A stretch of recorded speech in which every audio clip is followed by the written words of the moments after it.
Hello, everybody. Welcome back to Strongman Personal Finance. I have my favorite guests with me here today. I have the famous YouTuber, Investing Sucks. He's a very young man who lives in Canada. He's very cute and cuddly, and he's my hero. And then I have Jay Nagy, who's some old, irrelevant fart. Anyway, welcome, everybody. Today, we're going to talk about a lot of things, including how the Dogecoin Millionaire is a terrible example for young investors. All right, let's go. All right, that's it. He's terrible. Bye. Yep, that's it. That's a podcast. No, dude, I actually was reading this article about how you can spot the end of bull markets by the amount of leverage that people are taking on. You know, because the Dogecoin Millionaire, dude, he took on some ridiculous amount of leverage to get to that, whatever he's at. He took about as much leverage as the entire market could take. I mean, he basically took about as much leverage as you possibly could have, right? I can't imagine. He's like, what, 20? I can't imagine he looks really like 35, dude. I don't know if he's 20. Is he 35? And he's that? No. I mean, that's I don't know how old the guy is. The only thing I know is that he's a clown. But I mean, I don't think he's 20. I think he's got to be in his late 20s or 30s. Okay, well then that would make more sense because I was saying if he YOLO'd $150,000 and he was 20 years old, that makes no sense to me. How at 20 years old you have that much money unless, I don't know, you owned your own lawn care business, but that dude doesn't strike me as an entrepreneur, or you inherited the money. No, I mean, I think he's probably in his mid 30s. That's my guess. I really don't know, but if he, because I think he threw in like 130, 140 of his own money, and then he took out loans for the rest. So, I mean, if you're in your 30s, I could see you having, over six figures of money. But yeah, a 20-year-old, if you're 20 years old and you have six figs, mommy and daddy probably gave you a little something to boost you. Yeah, and he hasn't sold any of it, right? He's hanging on to all of it. Yeah, so I watched his video, and his plan is to hold it for a year. But and then sell it? I don't know what he's going to do beyond that. Honestly, he probably thinks it's going to go to like infinity, so he's just going to hold it forever. It's the newest thing, Don't own every company in the world. Just buy Dogecoin. Well, yeah, why would you diversify? Diversifying just means you make less money. That doesn't make any sense. I mean, if I'm going to gamble on a cryptocurrency, it's obviously going to be Dogecoin. Yeah, that was his reason, right? He was just like struck by the idea that someone would put a meme on a cryptocurrency, and because of that, it's like, everyone's going to be using it, and in the future everyone's going to remortgage their homes and max out their credit cards and pimp out their girlfriends so they can buy millions of Dogecoins. Yeah, I mean, he had a video where he explained his reasoning, and I honestly couldn't watch it because I heard a couple of his points and they were just ridiculous. But like the main point that I got, he was like, well, I mean, why would you accept dollars? Because dollars don't really fluctuate. They actually go down in value because we print more money. So why not accept Dogecoin? Because that just keeps going up. You should accept Dogecoin for payment for your services instead of the dollar. It just makes perfect sense. Yeah, but this is something that's counterintuitive for people to understand. Inflation can actually be a good thing if you're a debt taker. When he's saying, well, Doge only goes up, why wouldn't we keep that? Okay, so let's say that you use that as currency. Do you want to pay off your mortgage with an ever increasing in value currency? You know what I mean? Because that Dogecoin that you put into your house, if it was worth $10, you put it into your house and 30 years from now, it's worth $500. You actually lost out. I'm actually making out by paying back the mortgage with currency that's worth less. Yeah, like currency that's devaluing, basically. I mean, that's kind of like where we're all at right now, especially if you just bought a home recently with, potential inflation, and then there's low interest rates. So it makes sense what you're saying. But I mean, his whole thesis of Dogecoin just perpetually going up, and that's why people will accept it, is just ridiculous to me. Yeah, well, that's like, it's so hard to see these things like clearly and look at it with a logical perspective when you're making that much money. Because then you think that, because people tend to equate making money in something to being right about something, right? But you can make like tons of money on Dogecoin and be dead wrong about it, and it could go to zero as long as you just sell at the right time. Yeah, I mean, he made a very good gamble. He was very, very lucky, and he was right, at least for the short term. But for the long term, I think he's completely wrong. And that's why in my video, I'm like, he needs to sell it now and convert it into a currency that doesn't massively fluctuate at the blink of an eye. Well, that's another thing. Like, why wouldn't I accept Dogecoin? Okay. I have a business, right? So I have to purchase whatever widgets to conduct my business. Why do I want a currency that you're paying me in? On Monday, it's worth 70 cents per token. And on Wednesday, it's worth 20. It's like, now I've got to wait till that asset goes back up to sell it again, or else I've lost money on the deal. Why would I accept that? Yeah, you suffered a massive loss. It's all of cryptocurrency. Like, it's not just Dogecoin. Like, Dogecoin's obviously the extreme example, but all cryptocurrency, like, they tend to move in tandem, right? Like, when there's fear in one, because, like, people blamed it on, oh, there's this China ban where Chinese businesses now can't really transact with Bitcoin. I think that was the big news that came out. This dude called it. But I feel like that's been news for a while. Like, people have already known that China was, like, very anti-Bitcoin. Like, that shouldn't have really caused a sell-off. The United States is going to get anti-Bitcoin. I think the government needs to crack down. There's so many scams, and it's just a disaster. And like, the government is supposed to be protecting the ordinary investor, but they're not doing that. They're allowing all these scams to multiply and perpetuate, and they need to step in and crack it down. It's not that that's going to cause it. This is what the government officials are going to use to crack down on crypto. Drug traffickers and human traffickers are using this currency.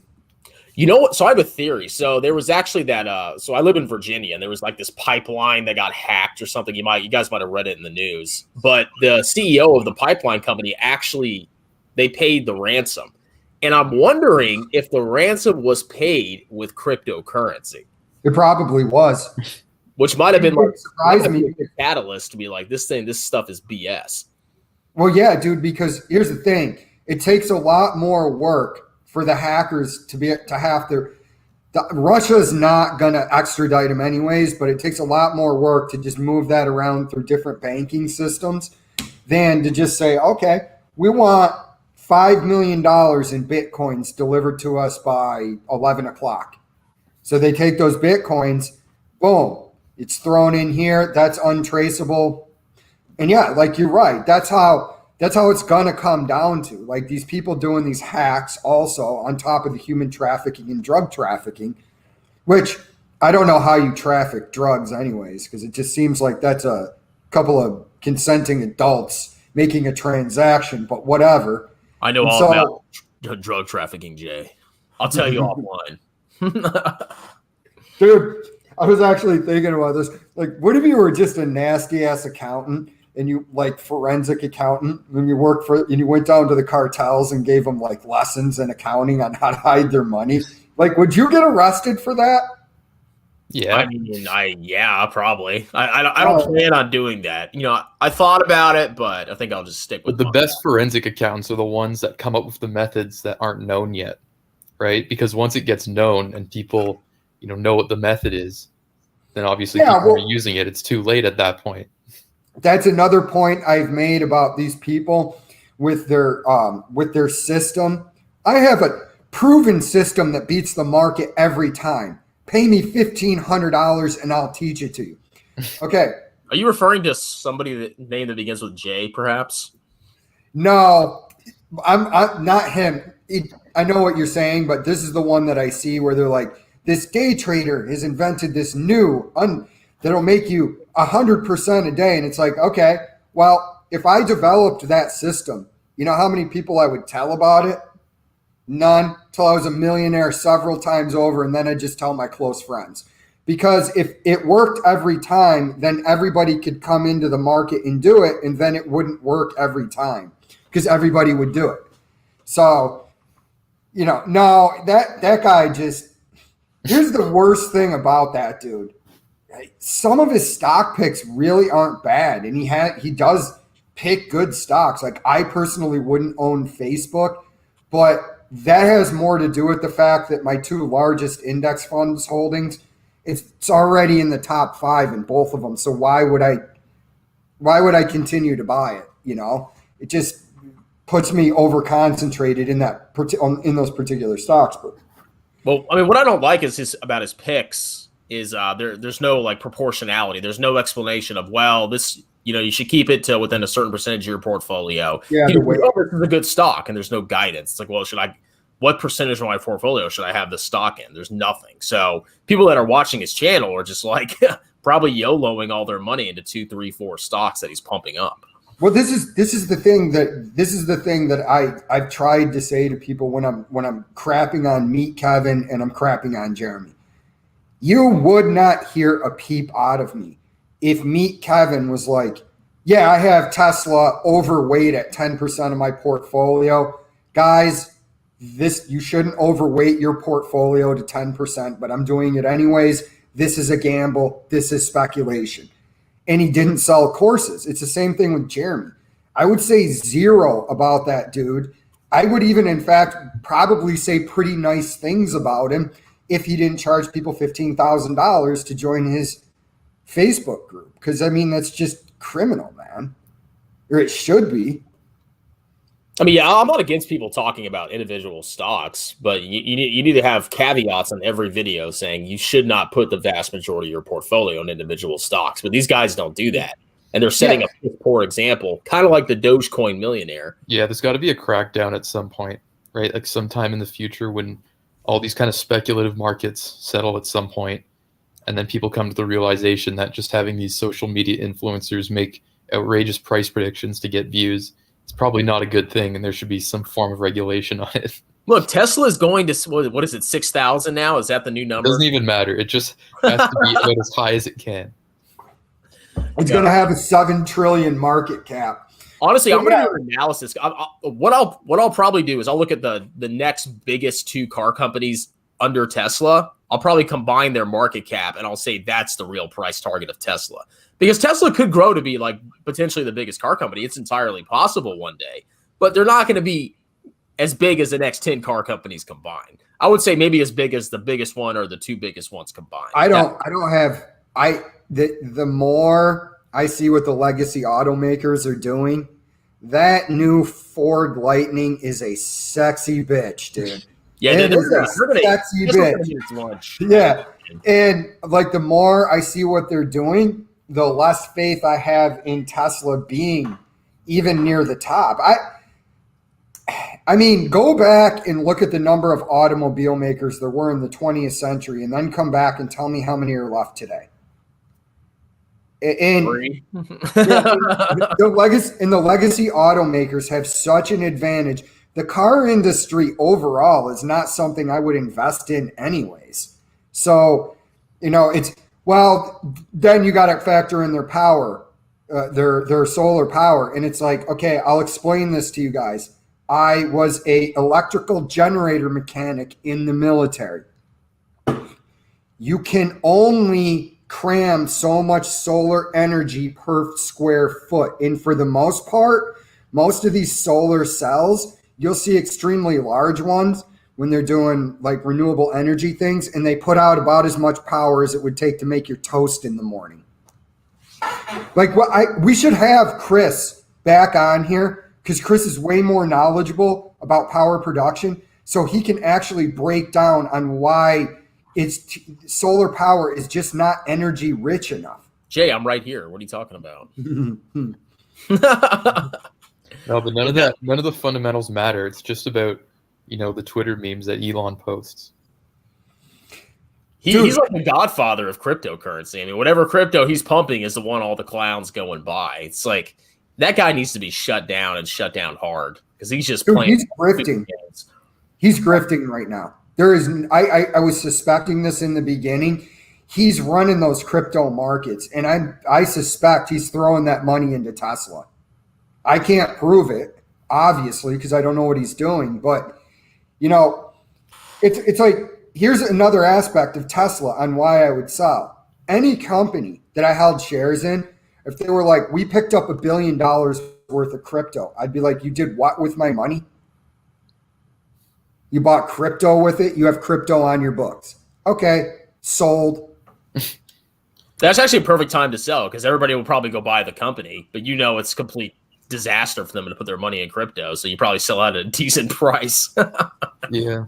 Oh, dude, I forgot to tell you. One of the dudes I was arguing with called me a clown because I said if a guy puts 50% of his assets in anything, he's a straight up clown.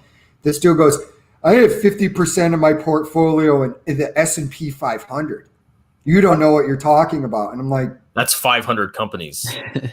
You're not in one company. That's not a single. I'm like, I don't. How do I explain this to you? That's not a single equity. Well, yeah, people think diversification is you have to have multiple ETFs, but you could literally buy VT and be the most diversified person on the planet. But you got to have like 20,000 ETFs or you're not diversified.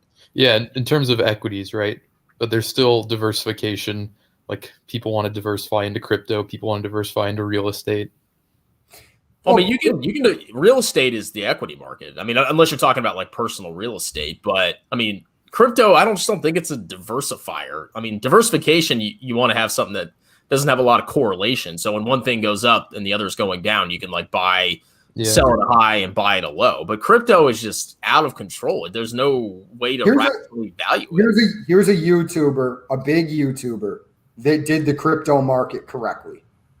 Graham Stephan said, I'm putting 2% of my portfolio into crypto. Okay. I wouldn't. I didn't buy any of it. Huh? I did it correctly. I didn't buy any of it. Yeah, you did it 100% correct. But I'm saying if you were to go into crypto, which I don't think is a good idea, that's the amount put in your portfolio, man, and write it off as speculation, 5% play money. Yeah, but if you understand like consumer behavior really well, then you can actually like make a play on crypto. Like if going back to the start of 2020, if you said that, I think with the amount of QE that's coming, people are going to get upset with, the money supply being as high as it is. So people are going to look to other safe haven assets or what they deem as safe haven assets because like at the start of 2020, crypto, like it was still volatile, but it wasn't as volatile as it is now where it's like, basically the center of attention of everything. And every day it like goes up 10% and then like down 20%.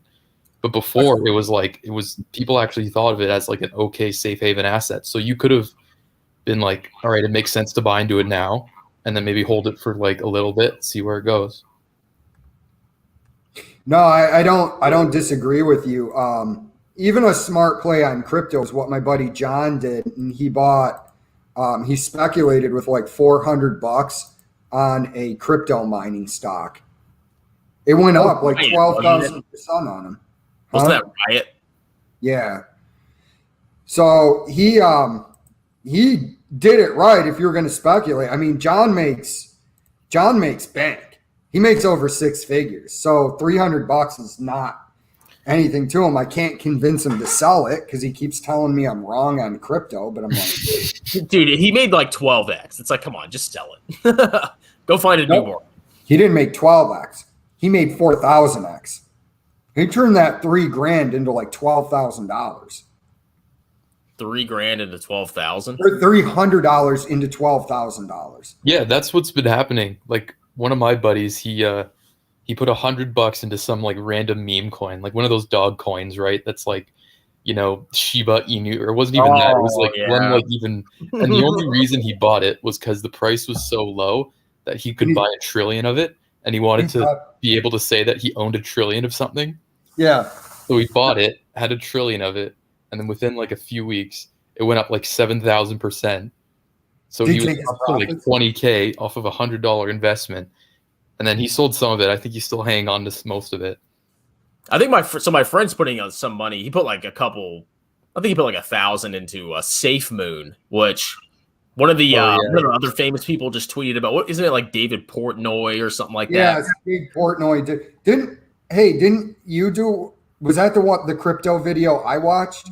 Where you said, how is this not a Ponzi scheme? Well, I mean, all crypto is really a Ponzi I know, but if you this one was apply logic to it. But yeah, this one's even worse because like what they do is when you sell it, they take, I think it's like 5% goes to other holders, so people who've been hodling long term, and then another 5% goes into like a trust that is then given to like future holders, I guess, because they want to reward people for holding on to it so it's less volatile. right? That's the whole idea behind it. But the problem is it doesn't actually have a use yet. Like it's actually really hard to buy. Like my friend who bought it, he said he had to like convert his currency into like Binance or whatever, and then use this exchange called Pancake Swap to convert that into the Safe Moon. So you have to go through like several steps to actually buy it. So that's like, some people think, oh, this gets listed on Coinbase, it's going to the moon, bro. Which, I mean, is a fair argument, because if people can just buy it like a lot easier, then it does make sense. But the problem is it doesn't actually have a fundamental use. It's all just insane speculation that makes no sense. It's just you create a cryptocurrency. Like, you could become a trillionaire. You just create your own cryptocurrency, make 1 trillion of it, give it to yourself, and then sell one for $1. And you can say, by definition, I'm a trillionaire because the market price is $1. Well, dude, also, okay. Tulip coin. Why would I use this as a currency if I'm punished for using it as a currency? Jay, so why would I hold you're it? asking too many questions. Just buy it, okay? Yeah, you can't apply logic to these things. You just have to look at the title, get all starry-eyed, and then just throw money at it. Well, dude, I didn't tell you, but I was talking to my buddy John this week, and I'm like, could you make a crypto coin? And he goes, yeah, if I spend an afternoon looking into it. I go, okay, let's make a crypto coin and call it Tulip Coin. He goes, you want to name it after a flower? And I'm like, you don't get it, do you? The tulip bubble of the fucking 1500s. I'm like, and then what did you come up with? South Sea Coin? South Sea Coin. That's the funniest thing ever, is to just name these after famous historical bubbles. Tech Coin. Yeah, we got a bunch of a pure bubble, and then just like, make our own crypto. Like, I'd be down to, like, if it costs us a couple $100 to make our own crypto as a joke, we could definitely do that. It's not, dude. We should look into it. We should look into technology. It. Divide it 3 ways if it doesn't cost that much, and then we'll just be on our channel. Let's just give out Tulip Coin to people that are listening. You're like, hit us up, man. We'll give you some crypto. Every subscriber gets one Tulip Coin for free, though. For free. Yeah. And then once we make our millions, we're going to sell it all, and we're just going to throw all that money into advertisements, so we become the biggest YouTubers on the planet. We'll never be the biggest YouTubers on the planet because we preach too much common sense. That's not fun. A guy on my channel goes to me, he goes, Jay Nagy, he's like, some people don't want to wait till their 60s or 70s to get rich. And I'm like, it's time in the market that makes you rich. I mean, I'm already 31, man. I'm basically dead, and I don't have $1 million, so I guess the guy's right. Oh, by the way, we have some comments. Let me put some of these up. Yeah. What's up, guys? Dude? What's up, bro? PW. Pee Wee Herman. We need some clarification of what PW means. Lee Cole. Penny stocks, penny crypto. Gambling where the uninformed get stuck holding the bag. Yep. Now the Tulip Coin, you should definitely buy Tulip Coin. Yeah, buy Tulip Coin. Can I buy Tulip Coin? You don't have to buy it. You're one of our loyal followers, so we're going to give you 5 Tulip Coins for free. All I ask is that you like all my videos, okay? What if us and like our subscribers got like ridiculously wealthy off a Tulip Coin, and we're just laughing the whole time? Like, we're like, dude, guys, stop buying this. Sell out for a couple $1 million. Like, Jesus Christ. That's actually a good idea. Just like say, oh yeah, this is a complete scam. And then people are like, oh yeah, YOLO. Dude, I think he's right, man. Like, I go on Wall Street Bets, the groin coin. I like that one too. But I go on Wall Street Bets and I go, how are you guys celebrating this loss porn? I would pull out whatever few hairs I have left on my head. It's all for the attention, I guess. I mean, you get your 15 minutes of fame by showing how much of an idiot you are. Which you might as well do that if you just took that loss. I mean, you might as well get some enjoyment out of it with fake internet points on Reddit, right?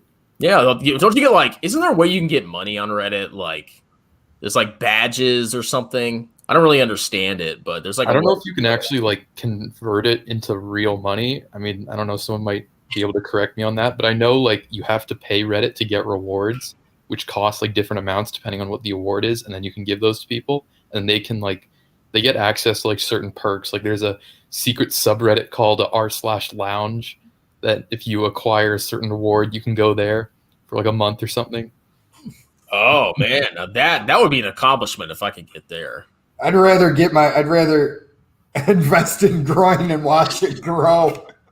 So huge. So huge. Dude, my growing coin is going to get so big, dude. It's going to be so fat. You're just going to want to put your mouth around it. Jay, No, that's appropriate. Dude, I like getting my feel goods on Reddit. I'd rather just go tell dick jokes on stage and somebody tell me that's offensive. Like Reddit's very hostile to people like us. I don't think we would get many upvotes. Well, you got to get like through, YouTube. like, YouTube's not very it's very hostile to us as well. At least to me and Jay. Investing Sucks seems to have, people seem to like him more than us. Yeah, dude, they're making fun of me. They're like, you got more thumbs down than likes. I go, is this really hard for you guys to understand? Who's more likely to click on that picture of me calling Meet Kevin's portfolio garbage? One of his fans or some random dude who's like, who's Meet Kevin? Yeah, everybody knows who Meet Kevin is. The thing is, when people like they downvote your video and then they leave you like a nasty comment, that helps you because like any engagement is good on YouTube, and it means that like Chris, that's probably why your video got like how many views? It's got like 4,000 views, right? Yeah, it's coming up on 5. It's just because like holy shit, dude! I didn't know. They comment, they downvote, and then I comment on their comment, so I'm getting like completely elevated in the algorithm. And the Dogecoin Millionaire, just searching that name is like the 16th most searched item on YouTube right now, at least according to my like Tube Buddy thing or whatever it is. So thanks, guys. I appreciate the publicity. Yeah, like all the engagement just helps you. Even if it's like all bad engagement, it promotes your video. Dude, that's how you grow. You gotta stir up the pot a little bit. That's why my next video is going to be called Dogecoin Millionaire is an Idiot. You got to nail the thumbnail too. I tried with this one, but I don't know. I don't feel like this is my greatest work. Dude, yeah, I didn't know all this, but yeah, thanks guys for all I noticed that my subscriber count was going up as people were calling me an asshole. And I was like, how is this happening? Well, you're always going to find, like, even if you're talking about an unpopular subject, even if 100 people hate you, one person might like you. So if you're getting thousands and thousands of views, well, that's, 5, 10, 15 subscribers. Oh, dude, I probably got 25 subscribers off my Meet Kevin video. Yeah, it takes one video. You never know what video it's going to be. You just like post and post and post. Yeah, like Chris, the Dogecoin video, you probably just like sat down, filmed it in one take, and then uploaded it, right? Yeah, that's what I do. I literally go live and I just rant off the cuff. And I didn't even think about the video. Then I was like, holy crap, this video is starting to get traction. And then it just exploded. I was like, oh my God. I didn't even think that would be, something that people would watch, but whatever. Thanks, guys. I appreciate it. I wanted to do a video with Nate where he's trying to sell me on Tesla stock, and he keeps calling me a moron. And I'm like just getting hammered, just getting drunk, telling him reasons why Tesla stock is stupid. I'm like, well, where are you going to put your money? Well, I just YOLO'd 5 shares of VYMI. So what do you think about that? What's that, Jay? Vanguard High Dividend International. Finance a little. I want more outside the U.S., man. I think outside the U.S. is just less overbought than the U.S. Canada, 100% Canada. That's the new play. We have logical PE ratios up here, guys. You should come visit. Yeah, see, that's the funny thing is people are like, oh, the market's so expensive. I can't put my money in stocks. Well, have you looked internationally, perhaps? There's also stocks overseas, and they're actually looking way more attractive. Maybe it's time to buy those a little bit, ladies and gentlemen. But everybody focuses on the S&P 500. That's the only thing people look at. Dude, you're right, though. I was thinking about adding some Canadian banks to my portfolio because banks are it's a safe store of money. You know, if you guys do have lower PE ratios, I'm gonna start looking at Canadian stocks. Jay, bad idea. Crypto's gonna destroy all the banks. We don't need banks. Yeah, banks are good, and then a lot of like the telecom companies, because Canada kind of has a lot of like basically like government imposed. I guess they're oligopolies. Like there's the 5 big banks in Canada, and there's like a few big telecom companies, because like those industries are so regulated now that there basically can't be any like new competition. Yeah, So those companies, and they're really like good dividend paying companies. Like Bell is a big Canada telecom company. That's like the pinnacle of like a boomer stock, because it has like a 6% dividend yield, and it's like gone up a lot in like the past 20 years. The stock's price or the dividend? Well, I'm not sure exactly. I know the dividend yield now is like, last time I checked, it was like 6.5%, but maybe it's changed now if the price has changed. Because like if I saw a high dividend and the price kept going up, that is a really good investment. That's your unicorn right there. Yeah, because usually if you have a high dividend, your stock's gonna go down and down and down, kind of like AT&T. But if you have that combination, that's kind of a mommy right there. Yeah, but these are like very safe companies. Considering oh, dude, I didn't know that, man.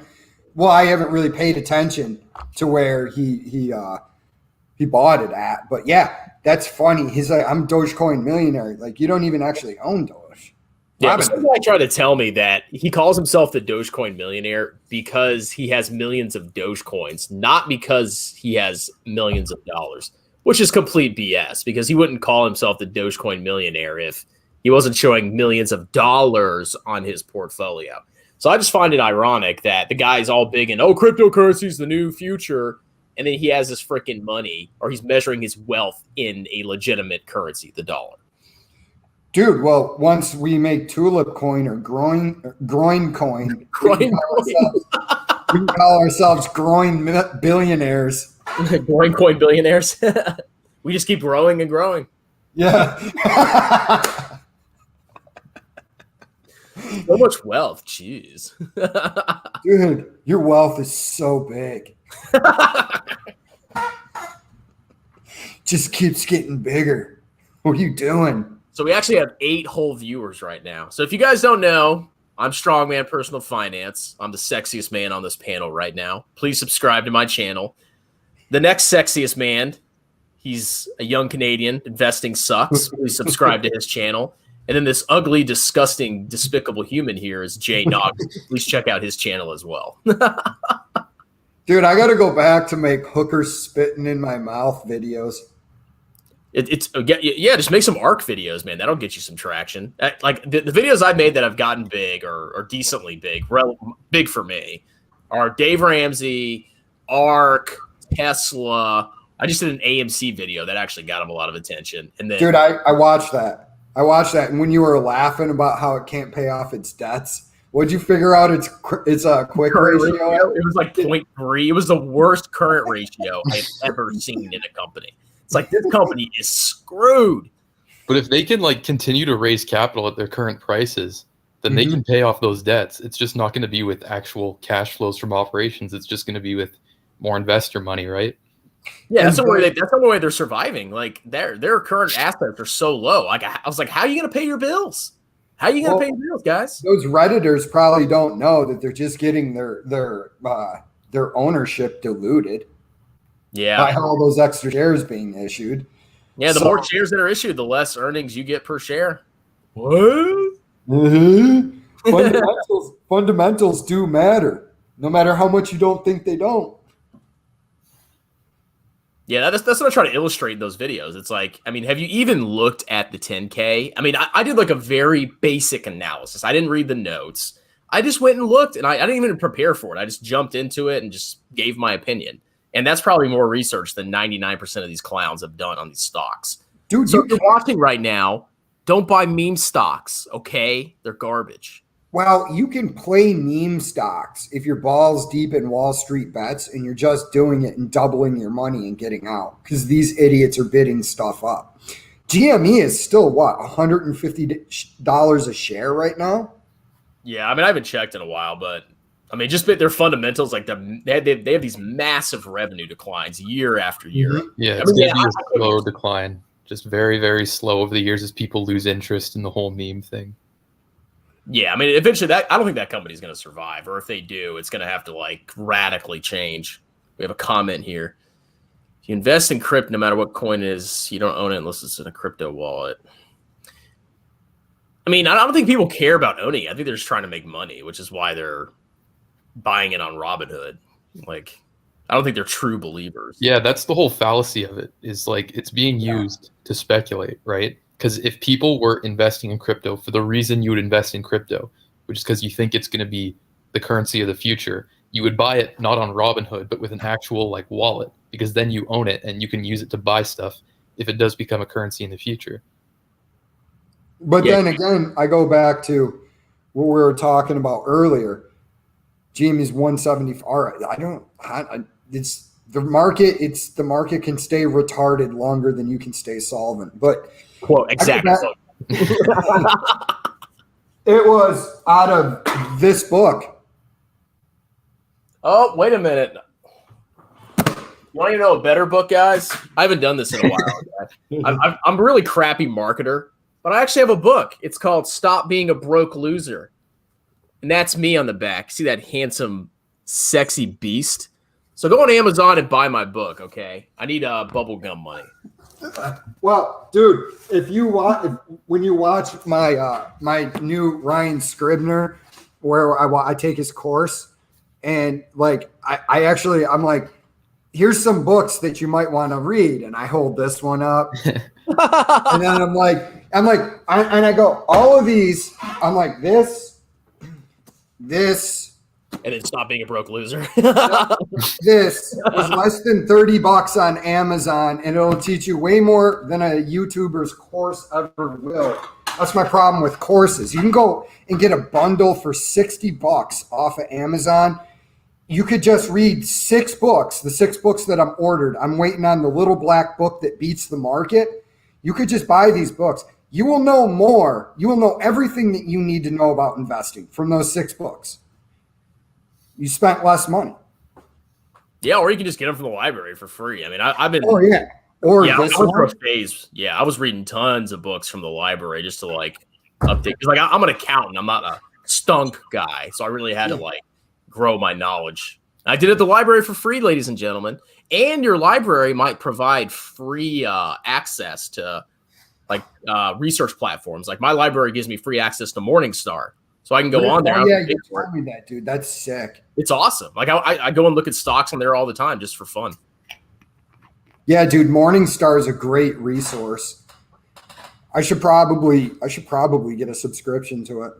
Yeah, my last internship I did, we had stuff like Bloomberg and Cap IQ, and like I'd never used those before, and I'm using them, and I'm like, man, these things are insane. Like, just all the like every information piece about any stock, like just right in front of you at any point in time. It's amazing. Well, that's the thing. When somebody says to me, they're like, "Well, Wall Street," and I'm like, "Okay, but what do you mean by Wall Street?" They're like, "Well, Wall Street gets it wrong all the time," and I'm like, "Okay, some get it wrong and some get it right. Like Wall Street is not this just one cabal of people. It's a bunch of people competing against each other."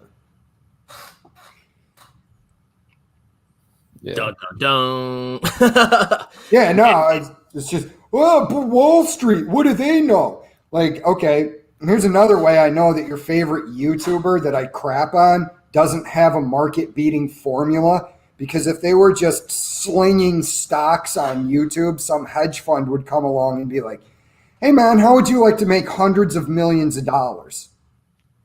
Yeah, come work for us. No, I think I'm just going to sit here and make YouTube videos. Well, no, he probably makes more money. These people probably make more money on YouTube than they would working for a hedge fund, and it's probably a much easier job.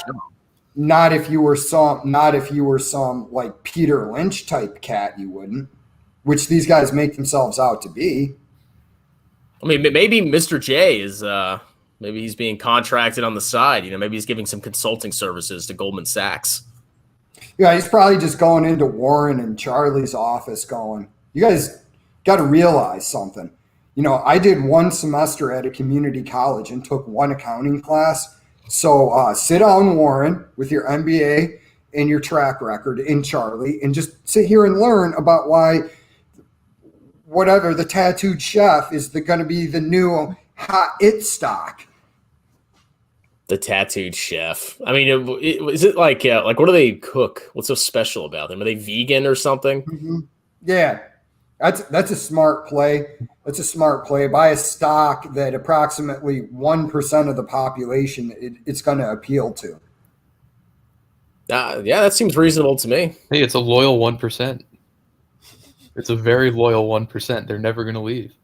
Look, the left wing is going to ban meat pretty soon, so I think your thesis is wrong, Jay. Yeah, well, Bill Gates, he's one of the guys pushing plant-based meats, and it turns out he's getting kinky with Epstein. So I don't know how much I trust plant-based meat now. If you're eating plant-based meat one day and then you're flying on Epstein's plane the next day. What? You just wake up and you're in a where? How did I get here? How did I get here? Plant-based. That burger you had from Berkshire. You're on underage sex island. All because you got that what is it called? Like Wonder Meat or something? Beyond meat. Like the soy goes to your brain and starts, like short circuiting it. And all of a sudden you're like, maybe I should get a hold of Ghislaine Maxwell, see what she's up to right now. Yeah, I don't even think I tried the Impossible, bro. I think my wife tried it and she's like, oh, it's not bad, but it's all oil and it's soy. Like when they call somebody a soy boy, like soy actually destroys the testosterone level in your body. It's probably why the try guys have the testosterone level of 90-year-old men and they think it's funny. No wonder they don't like guns or booze. Well, I mean, there's some guys that have a lot of testosterone like me. So maybe I could actually eat some soy to kind of like balance out my my overwhelming hormones. Hold on a minute. Did somebody just buy my book? Ladies and gentlemen, if you haven't purchased this bestseller yet, you are making a mistake. Stop being a broke loser by Christopher Bell. Lee, if you send me that book, I will sign it for you, okay? Dude, you don't know. Dude, you don't know how hard and how happy it would make me if you kept doing these videos pissing people off and your book just started flying off the Amazon shelves. It's like I'm like number one on like financial books. Right? Yeah, dude, that would be great. All right, we got some more comments here. Nerdy Fernie, he's saying it's a good read, and by it he means Stop Being a Broke Loser by Christopher Bell, Amazon. My last internet I listened to someone. Isn't that Jack Bogle's book? I think it is, right? Yeah, I think it is. Jack Bogle's a hero. He's my personal hero. I like to think I'm the young Jack Bogle, but I can't measure up to him. Then Bill Gates is dumb.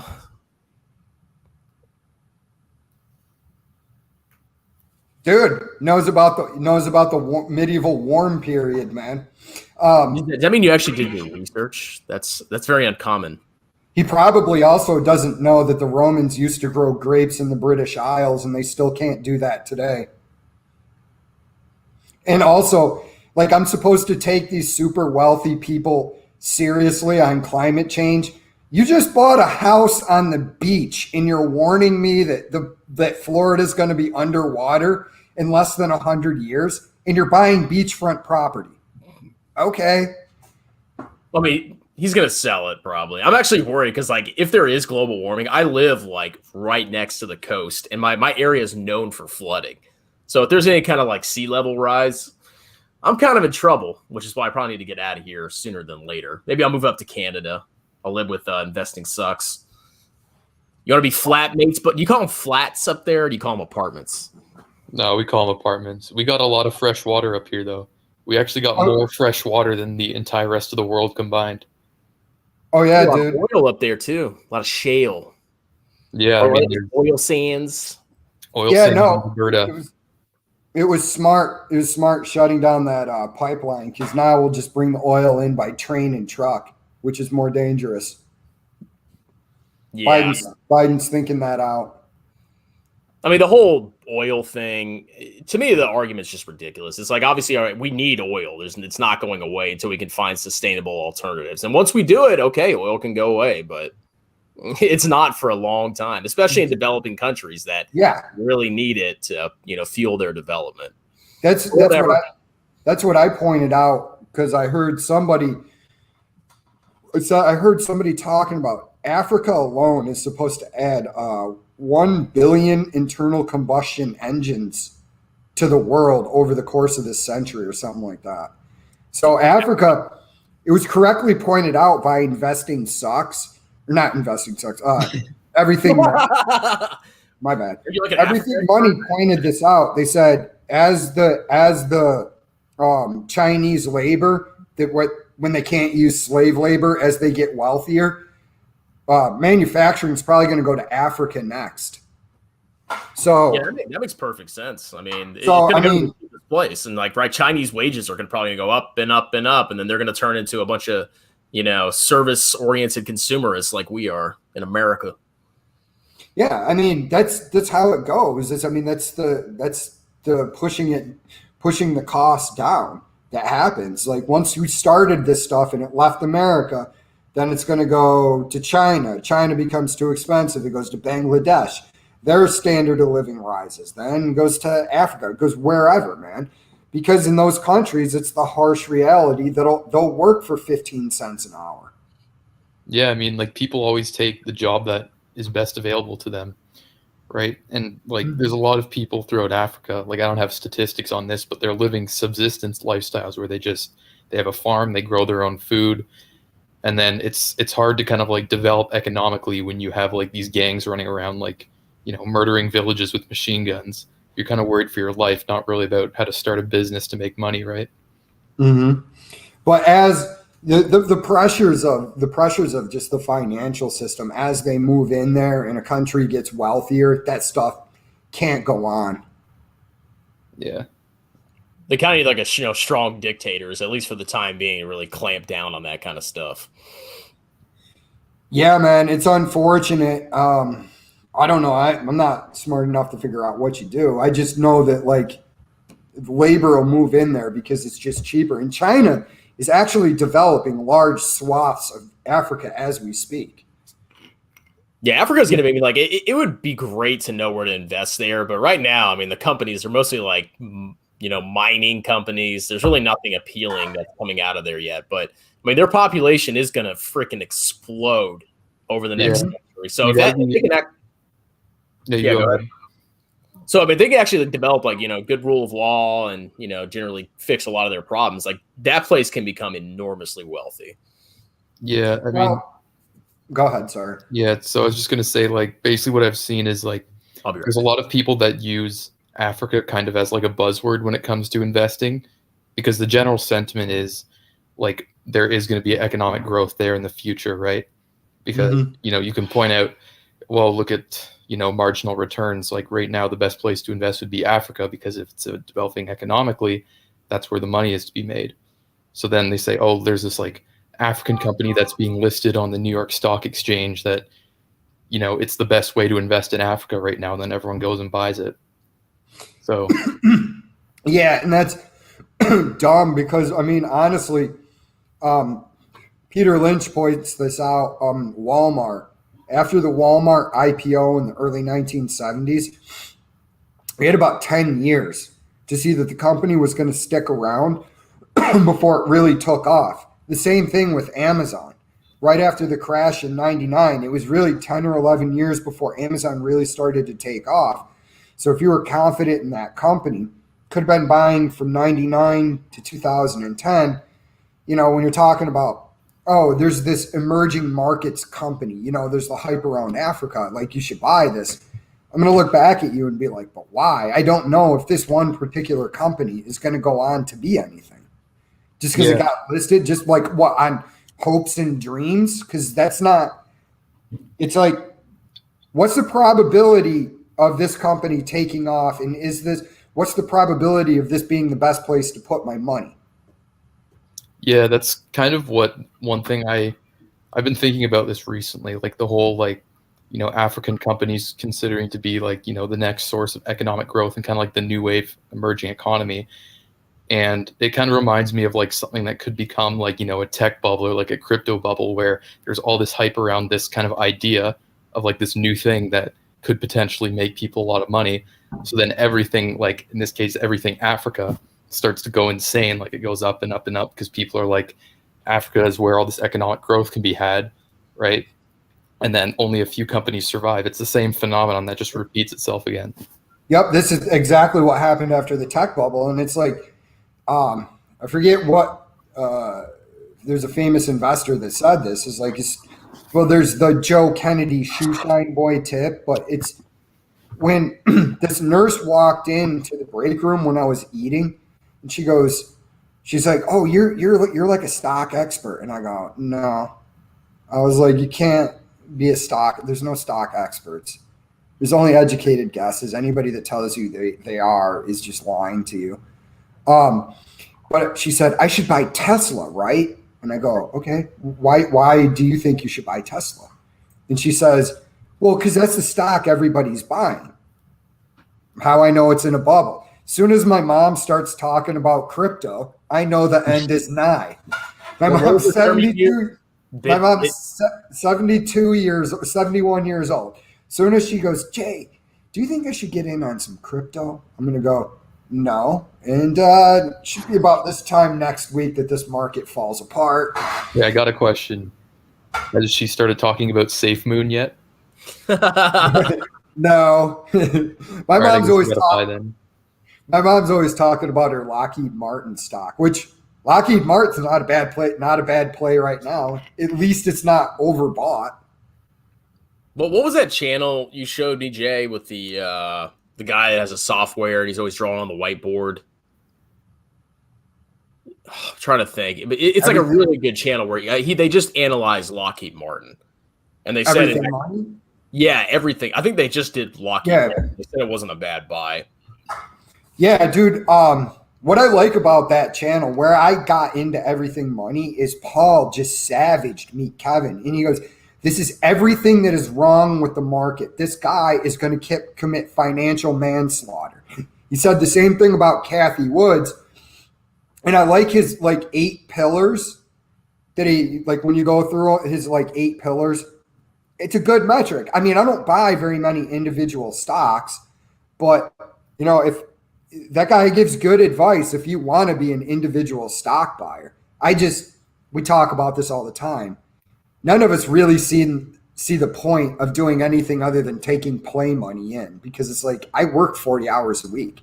I don't have 40 hours to sit around doing discounted cash flows and calculating intrinsic value and then thinking, do I think this particular stock is going to be the winner because it has a wide moat? It's like, here, total stock market, take my money.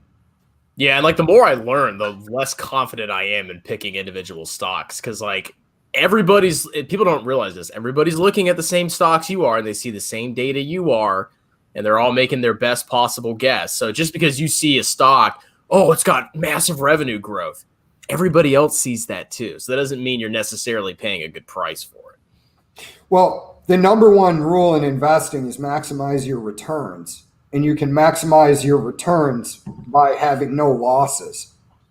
You're not going to lose money with VT. You're not going to suffer a catastrophic hit to your, well, I had 20% of my money in Tesla because Steve over in Human Resources told me it was a good buy. I bought at $900 and now it's down to where it should be, about $50. Well, if Tesla grows as fast as Kevin says it's going to, it might be 20% of VT, and then maybe I would get burned there, Jay. Well, I was going to do a video about how I talk about how Tesla eventually becomes owns every company in the world and becomes VT, and we're all Elon Musk slaves because of Neuralink, and all we do is buy stuff from Tesla. We get our food. Me, Kevin is like the president of the world. Yeah, like, we eat Tesla. Tesla delivers us energy through Neuralink. Man, I'd love to see Meet Kevin be the chairman of the Fed. Oh my God. I'd love to see him actually win governor of California in the epic dumpster fire that would turn into. Well, we'll just use billions of tax dollar money to get Elon Musk back in California. I mean, do you think he's doing it seriously, or do you think it's just a PR stunt? It's a PR stunt. He's such a clown, man. Yeah, dude. I'm telling you, he might even be the president one day, you know, take over California. He'll fix California with Tesla. Tesla will fix every single problem in California. And then he'll use his success to become the president. And then he'll invest in Tesla and fix the entire United States. And still do live streams. Tesla stocks for all Californians. If you vote for me, you get 1 share of Tesla. Well, you definitely don't have my vote then. Yeah. Dude, that was the funniest. That dude that we were talking, he was like, you're right. He has to be a troll if he's saying, you know, oh, put your money in the S&P 500. Tesla's going to outperform the S&P 500. Was this the guy on your channel? Yeah. 100% Tesla guy? Yeah. Yeah, people that say that stuff like that, I just ignore them. It's like, I'm not debating you. You're just so ludicrous and out of control. I'm not talking to you. So I'll just like, serious though. Huh? Do you think they're being serious though? Like, do you think people? I don't know. That dude might have been serious because he wrote a long diatribe about like why I'm stupid for owning index funds, and I'm like, okay. And then there was another guy who put, oh, you don't like Tesla. Once you make a video in 5 years, my response, happily. I'll still be here in 5 years because I won't be delegitimized when the next freaking stock market crashes and all these other clowns look like idiots. So, okay, I'll see you in 5 years. Cool. Yeah. When Tesla either does nothing or crashes, I'll probably just go on their pages, make comments like, what were you talking about? Remember when you came on my channel? No, they won't be around anymore. They'll have moved on. They'll be living on yachts because you'll be wrong, and Tesla will go to the moon.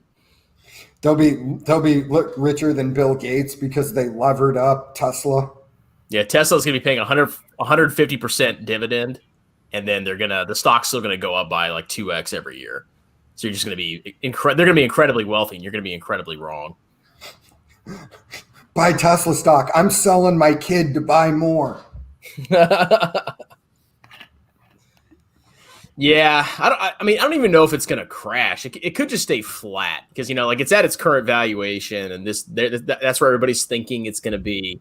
And I guess in the far future, if the company survives, that valuation may be justifiable. So it may just stay freaking flat for the next 50 years if it survives that long. But what do you honestly think is going to happen though when a lot of these people who are new to this realize Tesla isn't going anywhere for a long time? And then there's a lot of clowns behind that stock, man. Yeah, and it comes out that they don't really understand the artificial intelligence behind robo-taxis, and that robo-taxis are not going to be here by 2025. Like their idea of what a robo-taxi is, you're just like, oh, I don't have anything to do today. I'll just push a button on my Tesla and it'll go robo-taxi for me and bring in revenue. Like, sorry, homie.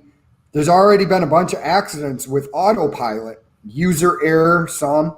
But one, there was no user error. The guy just wasn't paying attention. Well, I guess it's user error. Drove into a cop car. Okay. Soon after, there's a string of those. The government then steps in, and you got 10 to 15 years of regulation. Yeah, it's impossible to predict. It could stay flat. It could, by some miracle, go up. It could have a catastrophic crash. I mean, you just don't know. But at the end of the day, we all know that valuation is ridiculous. Yeah, one thing I heard recently was in their Tesla's most recent filing, because obviously they have all those Bitcoin gains on their income statement, right? Like all the unrealized gains. I think if someone on Reddit pointed out that they actually wouldn't have been profitable had it not been for their unrealized Bitcoin gains. I said this. I said that to people, and they looked at me like I was an idiot. I'm like, what do you think Elon Musk is doing? That's why I said he's turning into a grifter. It's for that very reason. So you think Tesla's going to buy Doge next, and then he's going to just keep pumping it? I mean, it's possible. I mean, that's entirely possible. I mean, they could get like probably sued if they did that. Like the shareholders could come after like the board of directors for like malpractice and be like, you invested our money in this random meme coin. Like, I don't think that's something he would do just because of like the potential reputation risk to Tesla. And I don't think he believes in Dogecoin that much that it's actually going to be, you know, something of value in the future. If he did, he would accept it as payment for his Teslas. That's how you know that he doesn't have any faith in it. Well, that's their thesis. I mean, a lot of people think that Tesla, or these clowns, Dogecoin Millionaire, I think they believe that Tesla's going to actually accept the currency as payment for cars. But we'll see. That would be hilarious. It could happen. Honestly, it could happen. Like, it sounds like so far-fetched and stupid now, but I mean, crazy things have happened in the past. Yeah, but I mean, and it's like I this don't was. see it. I mean, Yeah, it's just, I don't. It's like this too. I mean, it's an investment. Okay, do you go to the store and pay for groceries with your ETFs? You know, that's how you know it's not a currency or anything. I actually wait till my dividends for my ETFs come in, and then I know I can go to the store and buy groceries for the month. Yeah, but it's I don't know. I just think that there's a lot of suspicious stuff going on with Tesla, like behind the scenes, and it's puzzling to me why. I mean, the people that are heavily invested aren't like, Elon, you need to actually shut up now. Yeah, he's out of control. Like he's just annoying. Like I used to think he was kind of cool, and he's always a visionary. But he gets involved in all these stupid coins and his tweets. Like, it's not funny, I think he's actually screwing people over. Well, it's funny when people are making money, right? Like when these like crazy coins are going up and people are making money, like everyone's laughing and having a good time. But when it actually goes down and people realize that, what he's pumping is worthless trash, then people are going to get pissed and it's not going to be funny anymore. That's my whole point. It's like all these YouTubers, they think it's all cool and they're participating in this new and exciting thing. But eventually this stuff tanks. A lot of people are going to be very, very pissed with them. Well, dude, I used to think he was a genius and a visionary until I saw the Cybertruck. Until that window smashed? No, not even that. When I just saw the design of it, and I was like, I said this to Chris. I don't know if you were on here. I was like, when I first saw the design of the Cybertruck, and I'm like, did Elon just pull up next to a short bus and take a bunch of special needs kids off, put them into a car, drive them to the Tesla headquarters, and then say, make me a truck? I mean, like, the other model cars look kind of cool. I mean, yeah, you're right. Like, you compare it to the F-150 they just rolled out, they're coming out with. Oh, that's a sexy bitch. Yeah, it's way nicer. I mean, the Tesla Cybertruck is kind of like, it is a little weird. And it's cheaper. And it's cheaper. Okay, this is me at the lot. Like, okay, I can get special needs truck over here for 80,000 K, or I can get this sexy electric bitch with a front trunk on it. So I got two places to put my stuff. I'm sorry, I'm throwing in with Ford. Well, what if you got a 5% discount if you pay with Dogecoin? Would you then consider the Cybertruck? No. If somebody gave me a Cybertruck for free, I would then sell it and put my money into a low-cost index fund and never talk to that person again. I feel like I can't believe that you bought me this thing.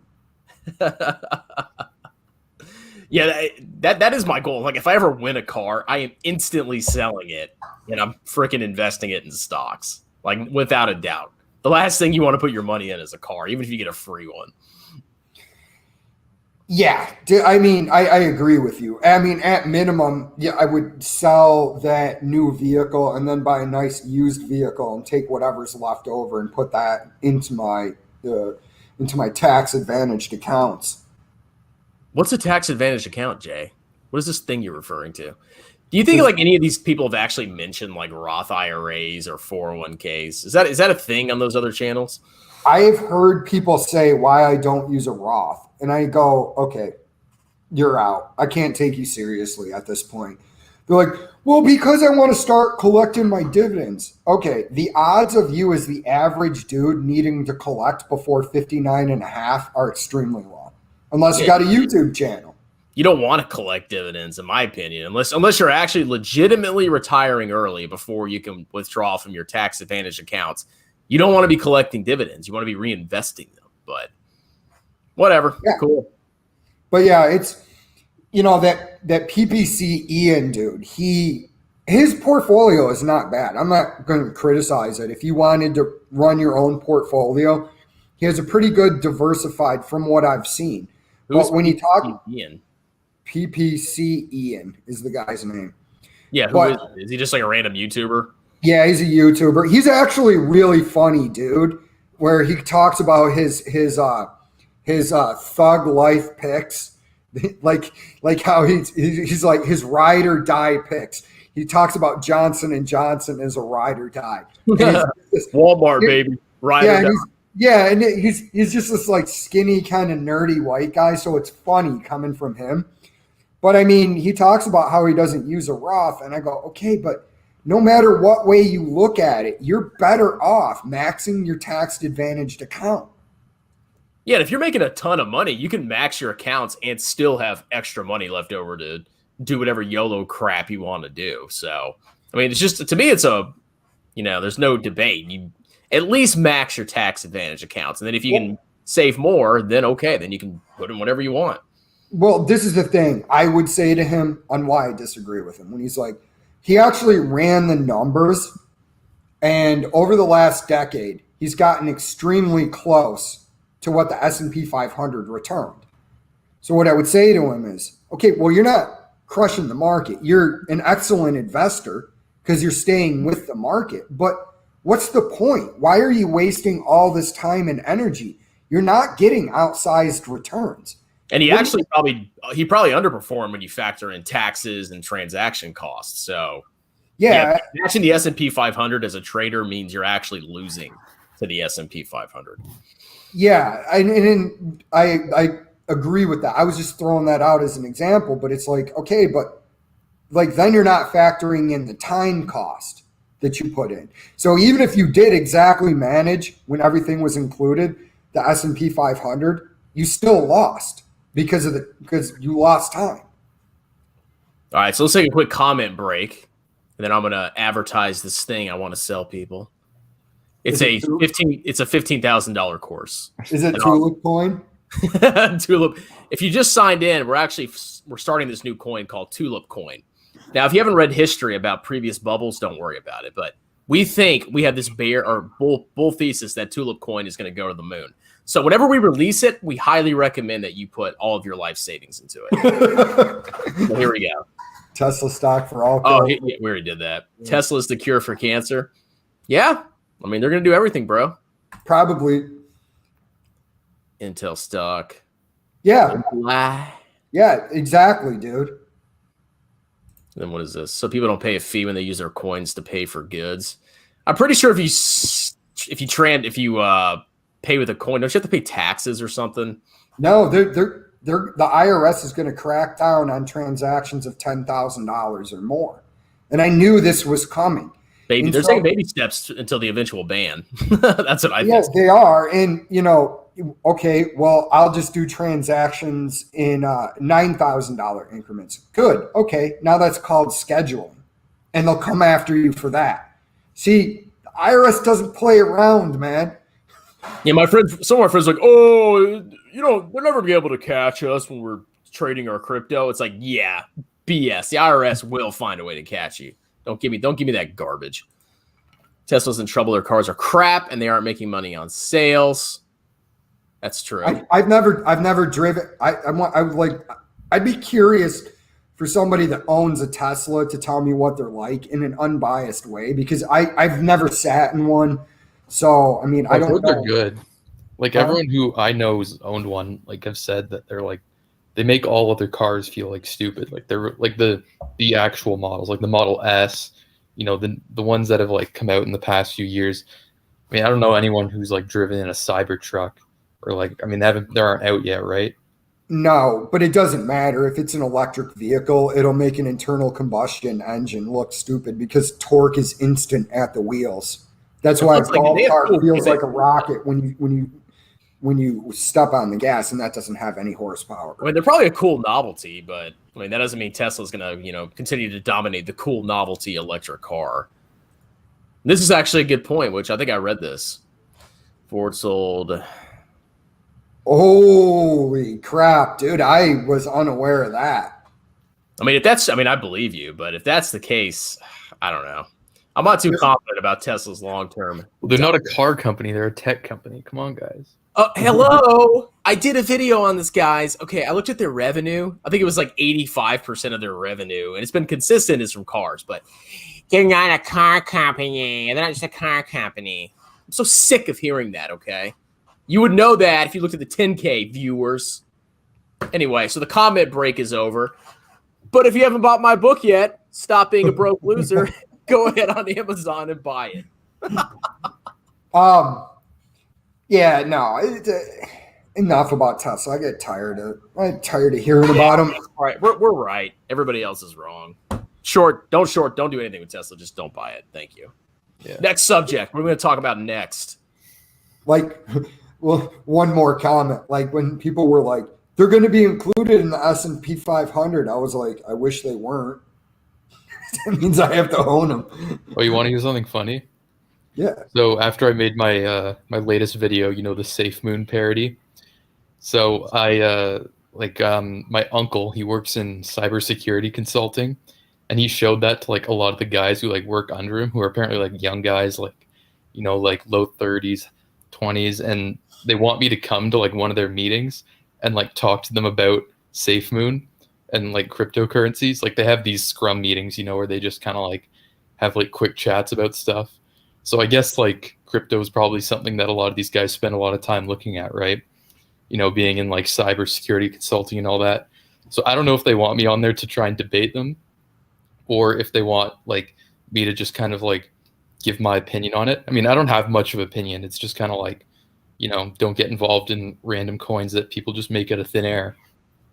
So we'll see. Dude, you should just go because you're armed with everything that you need to dispute anything they throw at you anyways. Because when they come at you and they start explaining how crypto is the future, ask them how cryptocurrency is different from the premium baseball card market of the late 90s, early 2000s.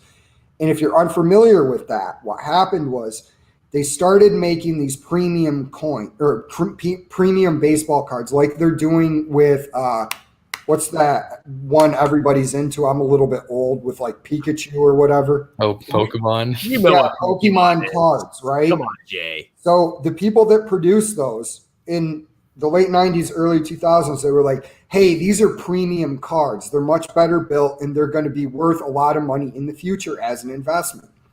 Well, once one company started doing that, the other companies started printing more premium cards until they saturated the market and it collapsed. It's the same thing with cryptocurrency. When you look at the amount of coins that are being created every year, it's ridiculous. It's probably exponential. Yeah. Well, there is a difference between one thing I will say, though, is a lot of people when it comes to cards, they collect it just because they enjoy it, right? Like no one's really buying cryptocurrency because they want to like, put it on display and like show everyone their amazing crypto portfolio. Like, they're buying it to make money, right? Which a lot of people do buy baseball cards to make money. Yeah. But some people genuinely, like there's people who've been doing it like their entire lives and they spend like thousands of dollars every year just because they love it.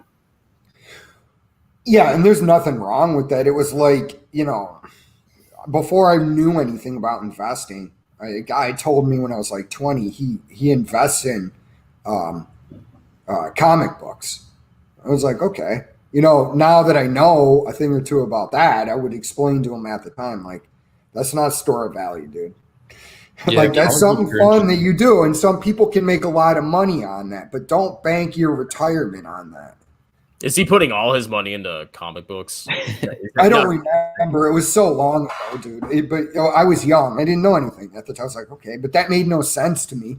And now we know that as the greater fool theory, which explains all of crypto. Well, it's going to go up in value because in the future somebody's going to buy it for $2 million because I bought it for $1 million. I mean, the simple test is, does it pay you cash? If it doesn't pay you cash, it's not an investment. That's the simple cut and dry test. I don't care what new thing they come out with in 20 years, 50 years. It doesn't produce cash flows. If it's just a thing that you need somebody else to buy from you, it's not an investment. That's it. I don't care what it is. Yeah, and it's also, I make this point too, it's not a commodity either. When people say it's digital gold. No, it's not. See, gold has uses in the world. Like your laptop computer, all the electronic devices we count on, it has gold in there. You can make jewelry out of it. You can do, there's probably a whole host of industrial applications I'm completely unaware of that you can use gold for. Wait, does cryptocurrency somehow go into my computer to make it run? No. But I mean, like, yeah, if I had a bet between two different assets, I would put my money, I would bet on gold for the next 100, 200, 300. They're still going to use gold in 300 years. Yeah, Chris, I know you don't like gold, right? I mean, I don't like it as an investment, but if I had to choose between cryptocurrency or gold, I would do gold, hands down. But that doesn't mean I put my money in gold because I don't think gold is, it's kind of the same thing. It's all based on supply and demand. I mean, yeah, it has uses, but it doesn't generate cash flows. Gold miners aren't bad. I mean, they generate cash flows for you. Yeah, but owning actual physical gold. Well, if civilization collapses and I have a deer and you're offering me a heavy brick that's shiny, I'm going to be like, dude, I'm going to need some like apples or something for part of my deer. I don't have any use for that right now. Yeah, actually, I wanted to make this meme where there's like this couple looking at a nuclear bomb going off in the distance, and the wife's like, "Honey, what are we gonna do?" And he's like, "Don't worry, honey. I bought GLD on Robinhood, so we're good to go. I've got some gold in London." And then there's also a picture of another couple. What are we gonna do? Don't worry, honey. I invested in lead. We're gonna steal that gold. Oh, a couple more comments. So this guy's talking about just Ford. Ford had sales 5.4 million. And Toyota had something like 15 million cars, I believe, or something. 12. I mean, the thing with Tesla, yeah, it doesn't have a lot of sales right now, but the reason the stock's so high is because people think in the future. I'll be right back. Tesla's going to have all those sales, but their future projections are stupid. Is he wearing a kilt? Do you see that? Yes. You look amazing. Strongman should react to Peter Schiff. I actually made a video about Peter Schiff where I said he's right about Bitcoin and wrong about gold. So. Yeah, he's got a lot of interesting views, actually. He's very intelligent, which is why I don't understand why he's so big into gold. Like, I mean, I guess because he's just trying to sell it, but yeah. Have you seen that video of him during the whole Occupy Wall Street thing, where he goes down to like the people who are like protesting and then like debates them, and he's basically just like roasting these like people about economics and explaining why they should be mad at government regulation instead of capitalism. Yeah, I mean, I think he got like millions of views. I think I saw that like years ago, but I keep seeing it pop up on my feed to like watch it again. So maybe I'll go back and watch it for like entertainment purposes. Wait, who's opposing capitalism? What kind of communists? What kind of communism am I walking into? Kilt wearers, Jay. Who's Clayton Morse? Does anyone know who that is? No. I don't like the name Clayton. It's a weird name. So I don't like him. Hey guys, 100% agree. I don't like index funds. I like to buy. There's nothing wrong with that, man. Like I tell people, look, if you're doing your homework and you want to keep up with it, there's nothing wrong with that, man. I just want more safety in case I pick something. I'm never going to pick something wrong if I go with VTI. And 15 companies is completely manageable, and you can be well diversified with that. It's just not my way. I mean, I would say it's just too much to manage. And if you split your money between 15 companies, 6% of your, so if you split it evenly, then you have 6.6% of your wealth in one company spread over 15 companies. So you're still you're highly concentrated in only a very few companies, which, even if one or two of those companies goes to crap, even if you've done your due diligence and, you're right about most of them, if one or two of them go to crap, that could seriously hurt your portfolio. Whereas if you have an index fund, I mean, they're market cap weighted, so the winners get bigger and the losers kind of drift away into nothingness. Yeah, and this is the only thing I would say. Everybody who picks a stock, no matter who you are, you will pick a loser. Yeah, because Warren Buffett's picked losers. So, and I mean, that guy's the greatest investor of all time. Peter Lynch, he's picked losers too. It's just, I don't have a problem with the way anybody wants to invest as long as you're maxing out your tax advantaged accounts. And even meet Kevin. If I was talking to him, I would tell him I think it's idiotic to have 50% of your portfolio in one stock. But the only reason I'm pointing you out is that other people might make the same stupid decision. But at the end of the day, at least you're investing. Most people aren't even doing that. Yeah, that's a good point. I mean, something is better than nothing unless you're picking absolute loser stocks. Like GME, then you're better off just giving your money.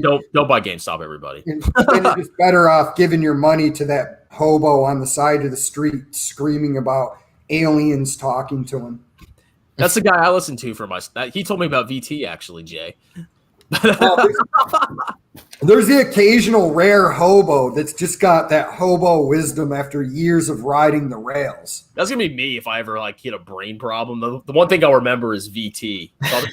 VT, but nobody. Dude, you're drilling on yourself. What do you want for Christmas? VT.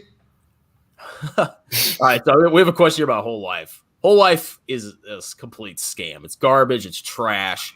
Don't invest in Whole Life. I don't even explain Whole Life to me because it just seems stupid. So if something seems stupid to me, I don't really look into it because I just don't have enough time. Well, we know you weren't killed, so we know you have some mental problems. No, so Whole Life. So there's different types of life insurance. There's term life insurance, which is very cheap and it only covers you for a fixed term, 10, 20, 30 years. And then there's whole life insurance, which is permanent insurance, where you pay a flat monthly premium your entire life. And as long as you pay that premium till you die, you're going to get the death benefit. Now, term insurance doesn't have cash value, which is this account that accumulates cash over time. Whereas whole life, it has a higher premium, but it splits the premium between the cost of insurance and then a cash value account. So the purpose of the cash value account is as you get older, the cash balance increases and it kind of offsets the cost of insurance, which is how it keeps the premium level. But the thing is, the issue is the cash value account has trash returns. Yeah, it has tax advantages, but people always say, and it's true, buy term insurance for when you actually need it because you don't need insurance your whole life. Yeah. Because once your kids move out of the house and you pay off your debts and you've saved, you don't need insurance for anything. So instead of putting your money in whole life insurance, just buy a term policy that covers you through paying off your house and getting your kids out of the house if you have them. And then after that, let it lapse and then you're good to go. Because if you put all your money in the whole life, you're not able to buy other assets that have better returns over the long run. Well, so, dude, garbage. Yeah, if it's getting garbage returns, it's also the thing I keep preaching to people that they don't understand this. I'm like, there's also this thing called opportunity cost.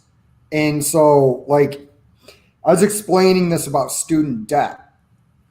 When you're paying student debt, it's not really 5% interest that you're paying there, thus losing money. It's actually the returns that you could have got out of the total stock market or VT or whatever investment that you could have put those dollars in added to your debt. So if you go to college for some stupid degree and you go $100,000 in debt and you pay a 5% interest rate, it's not really a 5% interest rate. It's really a 15% interest rate because that money could have went into your retirement account. Yeah, it's the same concept with whole life. Like you have a massive opportunity cost. And I actually used to sell whole life, ladies and gentlemen. And agents are pushed to sell whole life because you get massive commissions. Your first 3 years of premiums you pay, you don't even build cash value because the cash value portion is actually given to the agent and the agent's company as a commission. So it's complete garbage. It's a ripoff, which is why they want to sell it because they make a lot of money. All right, is Fidelity good for Roths? Yes, my Roth's in Fidelity. Right, but if one... So he's talking about his 15 stocks. I mean, yeah, like you could be highly successful, but is it really worth the risk? It's not, in my opinion, to pick 15 stocks. I mean, you can do whatever you want, but it's not worth the risk that I'm potentially wrong, no matter how good of research I've done. And then it turns out, well, 4 or 5 of the stocks sucked, and then there goes a huge portion of my retirement. But I mean, like Jay said, at least you're better off investing than doing nothing. But we would recommend index funds. I mean, look, it could work out for you amazingly, right? You could pick 15 amazing companies and get in them at exactly the right time. But the odds of that happening are really low, even for you could be the greatest investor. I don't know. You could be way better at it than me. But the problem is even a great investor is not going to pick 15 stocks correctly.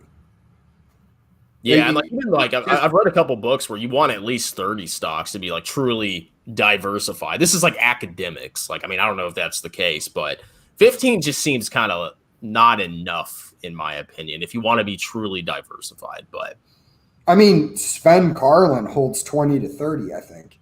Yeah, that seems like, and that's a PhD. And this is the thing that I'm not being elitist when I talk about. For the most part, I'm probably going to listen to a PhD over some dude's opinion that I'm just talking to. For the same reason that I'm going to listen to a PhD in medicine before I'm going to listen to you. Now, that PhD in medicine could in fact be wrong. That is entirely possible. But, I mean, Sven Carlin gets paid to do this.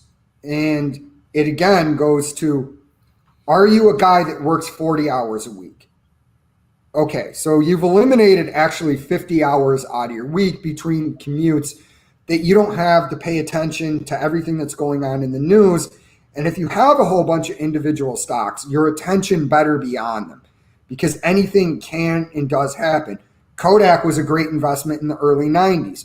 By the late 90s, 2000s, not so much. And if you weren't paying attention, you lost a lot of money. Now, you've got that. Then I don't know if you're a single guy or what, but if you're married, now you got time with the wife. Okay, that's less time that you now have to pay attention. Got kids? Even less time. So it's like at the end of the day, if you have 30 or 15 individual stocks, you should be spending more than at least an hour a week paying attention to them and keeping up on the company. Do you have that time? I would rather maximize my fun time in life, and that's just the decision I make, where I can concentrate on individual stocks more because most of my money is safe. I don't have to worry about it. Chuck it and I forget it.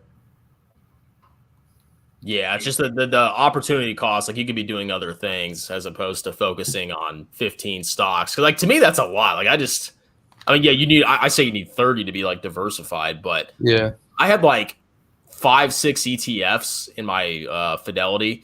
I was like, this is just too much crap.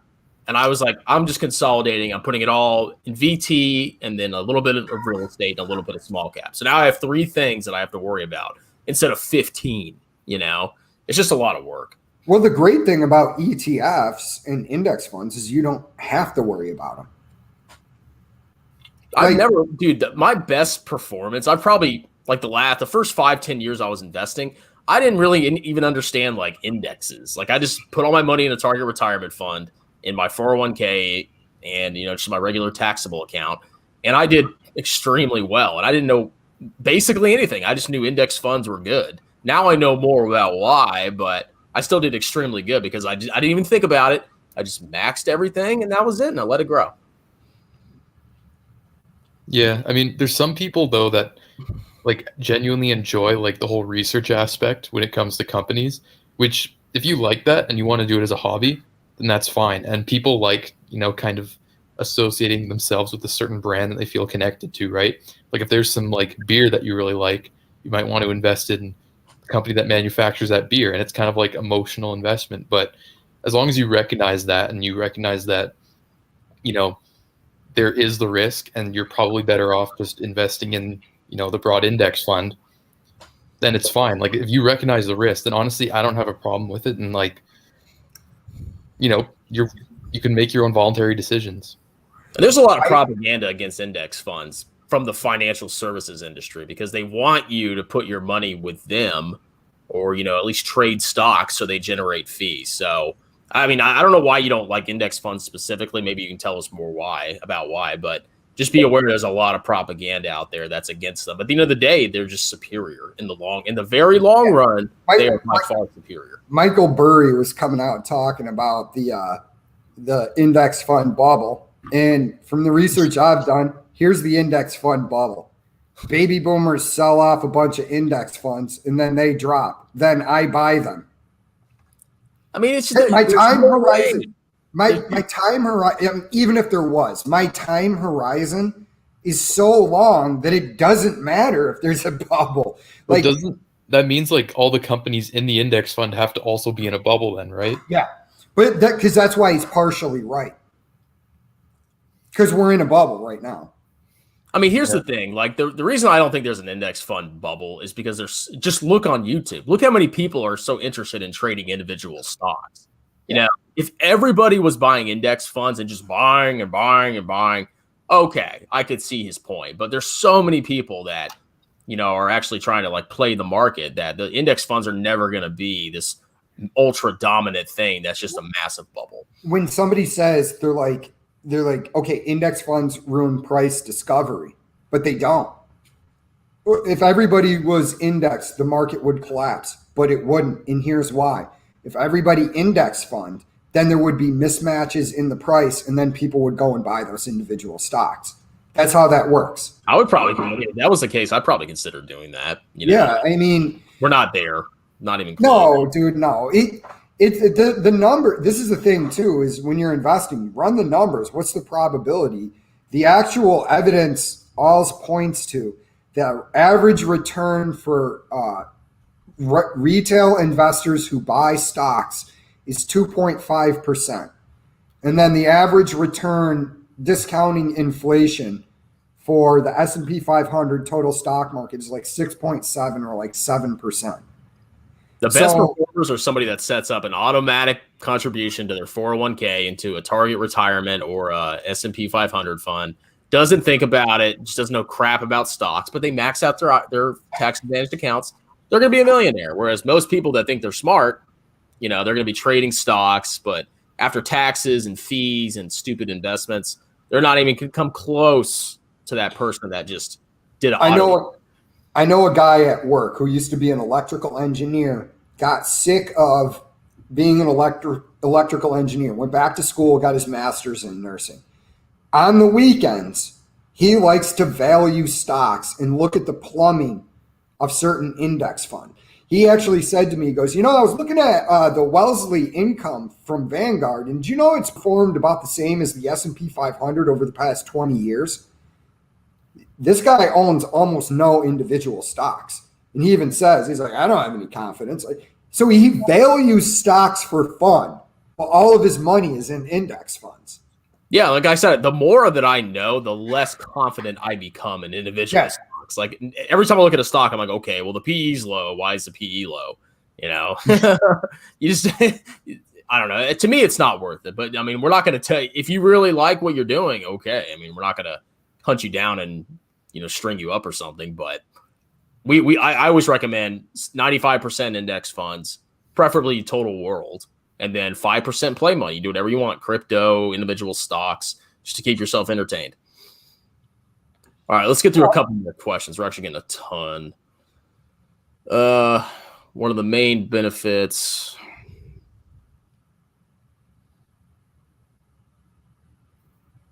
Yep.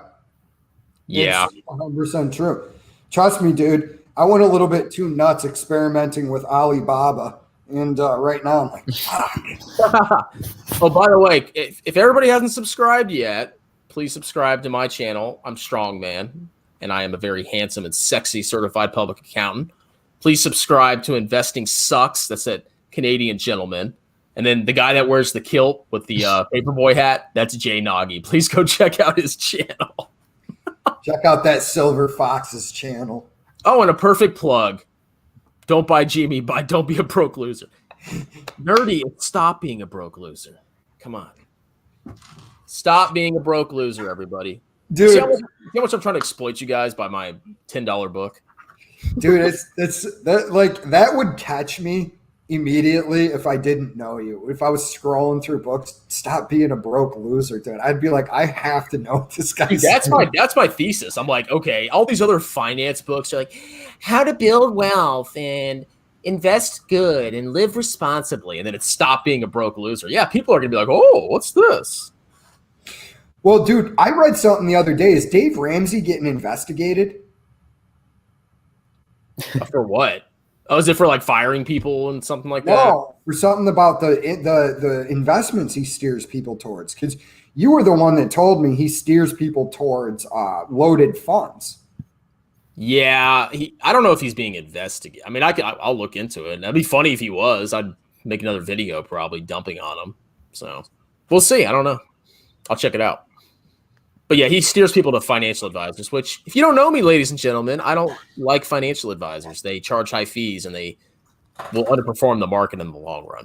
Well, also you should probably tell them, because that's a good experience. You were a financial advisor for what, 3 months, and then you just realized how dirty the industry is. Yeah, I had the main thing that pissed me off was whole life insurance, which actually somebody had a comment here. My buddy has a front-loaded policy, 30K in cash, 6% dividend. Okay, so what happens is with these whole life policies is some companies will charge a lot for the premium, but if they don't, incur as many expenses for deaths, death benefits, they'll pay you back with what's called a dividend. But it's basically just giving you your money back that you already paid. It's not even taxable from what I remember because they're literally just returning your capital to you.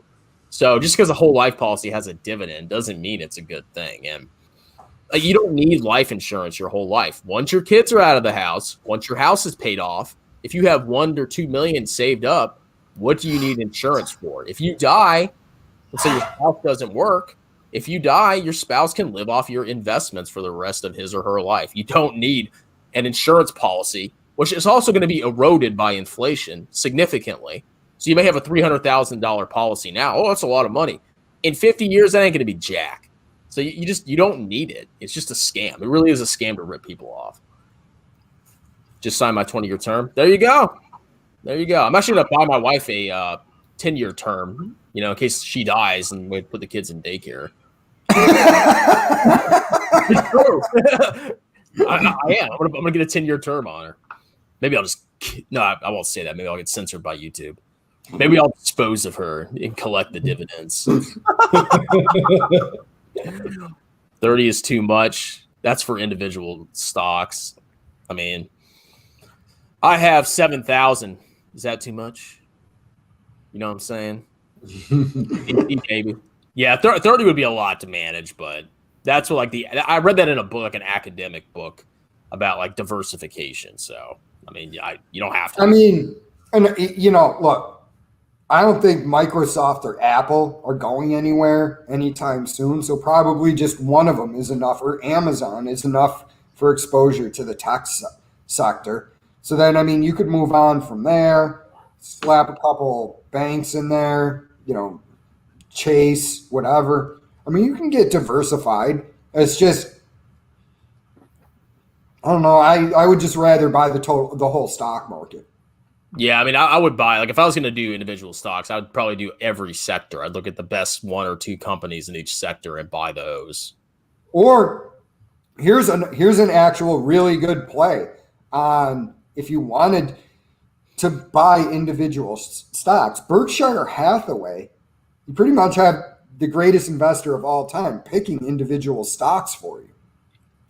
And it is almost like It is almost like an ETF at this point because there's a lot of ETFs that probably hold less stocks in them than Berkshire owns. It's a value ETF, basically. Yeah, I mean, that's basically what it's turned into.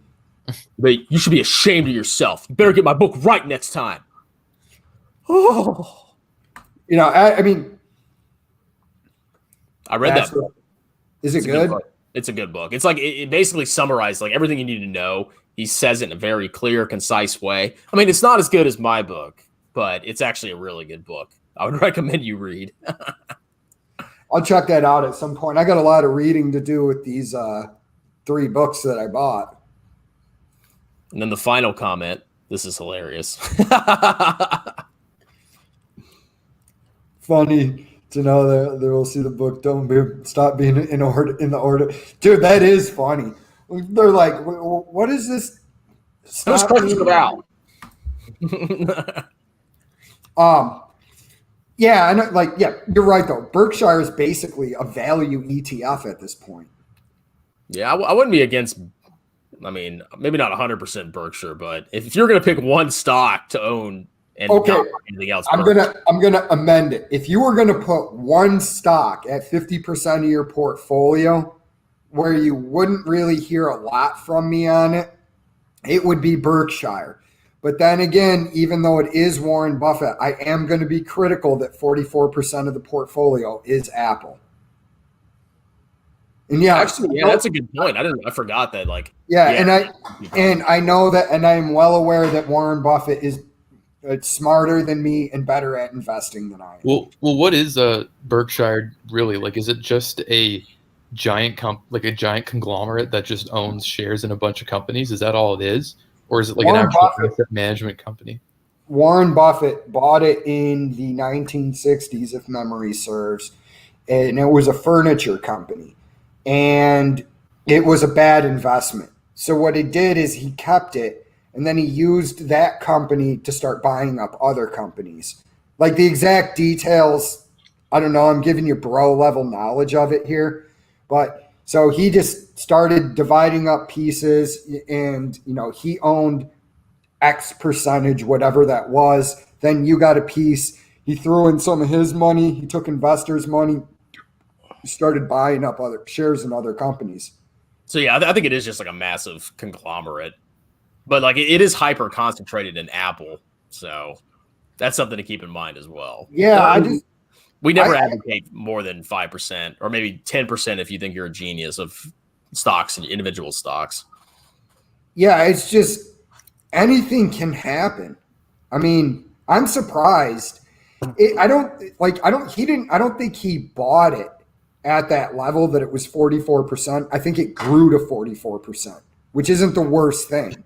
But still, my personal feeling is, wouldn't that money have been better served to find a different investment that can grow more now that you've gotten all that value out of it? I don't know. I don't know what numbers he's looking at. Still that good that that's why he keeps it there. Maybe there's just not enough, because I think he's super particular in what he invests in. So maybe there's just nothing else. It's because he's not selling. You never sell anything, guys. Come on. Well, that's his preferred holding period. You want to talk about diamond hands? Warren Buffett. Dude, Warren Buffett, yeah. Warren Buffett's the original diamond hands, him and Charlie Munger. And, dude, that's why I put up that video on my site. Munger's a complete savage going after crypto. I love him. Dude, that's going to be me. If I live to 99, that will be me. Yeah, he's just kind of like that old guy that, just doesn't care anymore. Like he's like, I'm going to die in like 10 years. Like, I'm going to be dead anyways. Yeah. So he's just like, and he's also like, let me tell you why what you're saying is stupid. It doesn't call Bitcoin like rat poison. And then like, what else did he say? Like something about crypto. It's hateful to civilization. Yeah. I was like, oh my God. I would love to go to the Berkshire annual meeting and listen to those guys talk. I see how it's become like the cosplay for financial nerds. I would go. That'd be really cool. Yeah, the Comic-Con for financial nerds is what I was looking for. Yeah. Dude, it would be interesting to just sit there and listen to these guys. They're both in their 90s and they're both sharp as a tack still. They're old. That means they don't know anything, Jay. Come on.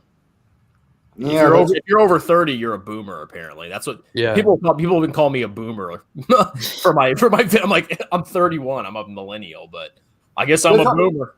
Some guy, when I was criticizing a YouTuber, goes, "What's your boomer portfolio look like?" I go, A, Generation X, and I go, B, greater than yours, less than the guy stealing from you on YouTube. Oh, I can't wait till the market crashes, or at least a couple bubbles pop, and then we're going to have a nice big party on one of our live streams. Oh. Okay. Yeah, I mean, he has a lot of the company has a lot of Apple, basically. We know that. All right, Berkshire. Good play. Good play. We like it. I like it. Oh, new investing tip here, guys. I like it, man. Dude, I'm going to hire some illegal immigrants to, prison wallet across the border.